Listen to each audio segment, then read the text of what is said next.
Huples Cat and Wolfie Terrier. Welcome to the fourth and last reading from this great booklet, The Hydrogen Bomb, 1957. The last part is going to cover civil defence against nuclear weaponry. Sit back, listen, and be amazed at what they were saying in 1957. In trying to picture what would happen in a nuclear war, many of us would attempt to pick out the likely targets. In the process, most of us who live in towns would put our town on high on the list, because it's a big town, because it's an industrialised, because it is a port or near an aerodrome, or simply because it was bombed in the last war. In fact, one could never be sure what principles would guide an enemy in selecting his targets. One thing, however, seems clear. In a world war, there would be so many possible targets in other countries besides our own that an enemy would have to make the most careful selection. Many desirable targets might not be attacked at all, and it would be wrong to assume the targets attacked would necessarily be hit. Nonetheless, the picture of a nuclear bomb attack is grim. Not only would there be death and destruction on a greater scale than ever before, but also there would be no easy return to normal for the survivors.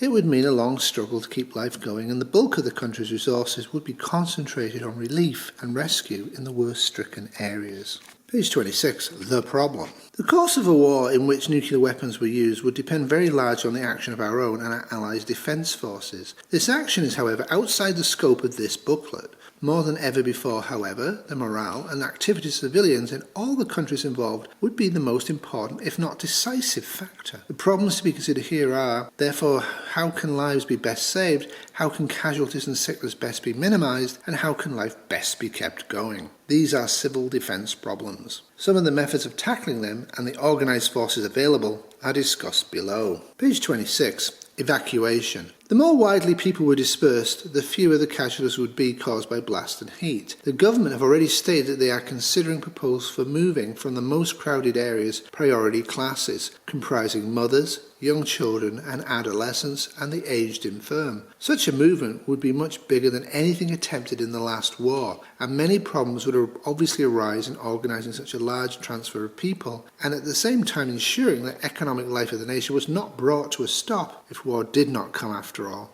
The whole matter is being examined with representatives of the many authorities concerned. Page 26. Warning and monitoring system. It is the object of the national warning system to provide a timely warning of attack. Sirens have been installed in all towns and in large villages. The Royal Observer Corps would monitor fallout data so as to provide the National Warning Organisation with the data on which to base public warnings of fallout. Warning would be issued in the fallout area wherever the amount of contamination was likely to be dangerous. Page 27. Shelter. It must be remembered that a large hydrogen bomb exploded on or near the ground might produce a crater a mile or so in width, and that the remains of any buildings in an area 2 miles across might be buried by debris from the crater. Protection within a few miles of such an explosion is impractical.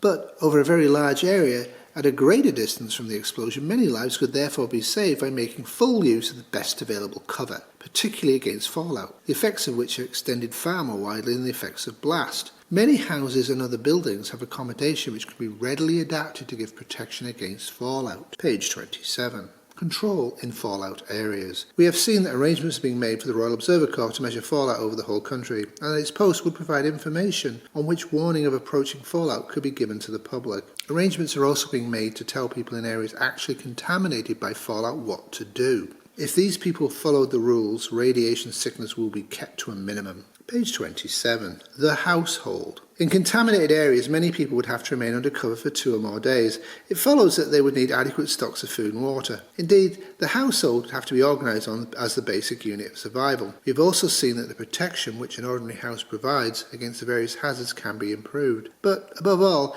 every household would have to know what to expect. Any form of panic through ignorance of what to do would greatly increase the number of casualties. Page 28.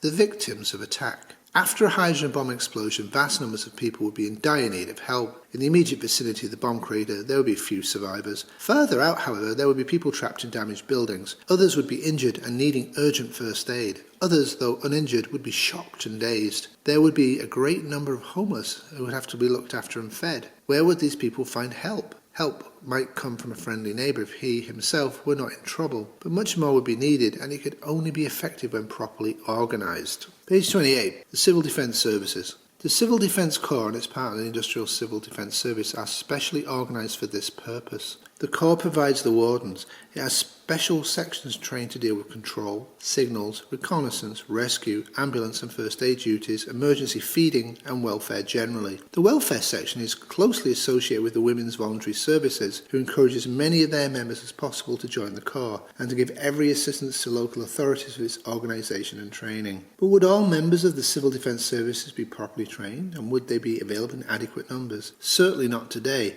These are voluntary organisations. Page 29. The police. Besides the Civil Defence Services, many peacetime services would be able to give trained and effective help.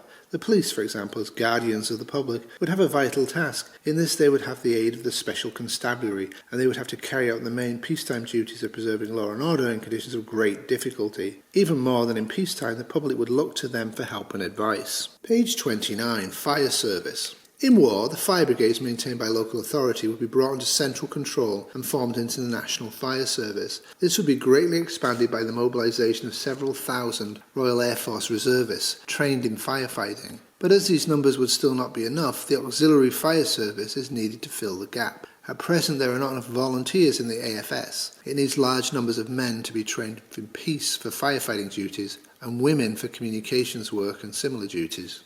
Page 30. Hospitals and nursing. The peacetime hospital service would be expanded to deal with as many civilian sick and war casualties as possible. Hospitals would be evacuated from our largest cities to the reception areas. The capacity of the existing hospitals in those areas would be increased and new hospitals established in buildings reserved for the purpose. The ambulance services would also be expanded very considerably by requisitioning suitable vehicles and installing stretcher fitments. The National Hospital Service Reserve was formed to train men and women who would be needed in the hospital first aid service in war. Membership is open to men and women without nursing experience and to trained nurses no longer regularly engaged in nursing. The former are first trained in first aid and home nursing, and opportunities for further training in the hospital provided. The British Red Cross Society, the St John Ambulance Brigade in England and Wales, and the St Andrews Association in Scotland are responsible for enrolling auxiliary members and teaching first aid and home nursing. Auxiliaries wear the uniform of the voluntary organisation through which they were enrolled. After a hydrogen bomb attack, there would be far more injured people than even the expanded hospital service could cope with. Many might not be able to reach the hospital. These cases, and the less seriously injured, would have to be looked after in their own or other people's homes, where their lives would depend on the care and knowledge of those who were tending them. Countless lives could be saved if, and only if, a large section of the population had acquired in peacetime an elementary knowledge of first aid and home nursing, such as voluntary organisations provide. Without drugs, water or bandages, without electricity or medical support facilities, there is virtually no way a doctor can exercise his skill. As a source of help or comfort, he's little better equipped than the nearest survivor. Page 31. The Armed Services. Besides the civilian services, there would be another important source of help, the armed forces. First, there would be the Mobile Defence Corps, which is organised into fully mobile battalions and especially trained and equipped in rescue and ambulance duties. But all the armed forces in the United Kingdom who were not required to actively engage the enemy would have the responsibility of assisting civil defence. Because of the planning and training now in progress, they would be able to undertake a wide variety of tasks. Page 31. The need for civil defence volunteers. The numbers available in the fighting services would nevertheless be so small compared with the size of the task that their availability to help in no way lessens the need for civilian forces. The local volunteer would be first in the stricken area, and his local knowledge would be needed by any reinforcements coming from further afield. Page 31. Conclusion. It is certain that if a nuclear attack were to come, the aid of every man and woman would be needed, servicemen and civilians alike. Everyone would have to help himself and his neighbour as far as he could. But improvisation would not be enough. The survival of individuals and of groups would depend on plans made beforehand. Adequate help for victims of attack could only come from people trained and organised in advance. The picture this booklet has painted of a nuclear attack is grim indeed, but it is not hopeless. Much could be done. An efficient civil defence organisation linked with a public that knows the facts could save millions of lives. The best defence against chaos and confusion would be a resolute spirit of self-reliance based not on groundless optimism but on knowledge of the facts. That knowledge is none the less valuable because, as all hope, it may never be used. Well, thanks for watching and listening to this. If you have just listened to these 4 videos, I would really encourage you to actually watch them all, as I put a fair amount of time and effort into the visuals. It is indeed to be hoped that hydrogen, or even just basic atomic weaponry, is never ever used again. Should never be used. The casualties are amazingly high. There is much in this booklet that is no longer true or I disagree with, and I will be doing a 5th video in the series where I actually talk about what I think they got wrong and what I think they got right. But what I do know is if we do have a nuclear war in 2022, it's not going to be as optimistic as it would have been in 1957. Thanks for watching, have a great week. Toodles. This video has been brought to you by a tiny dog wondering where he will get his treats from in a nuclear war. The Civil Defence Corps and its partner, the Industrial Civil Defence Service, are specifically... Oh my god. I have coffee. Coffee time for me. Coffee time for me.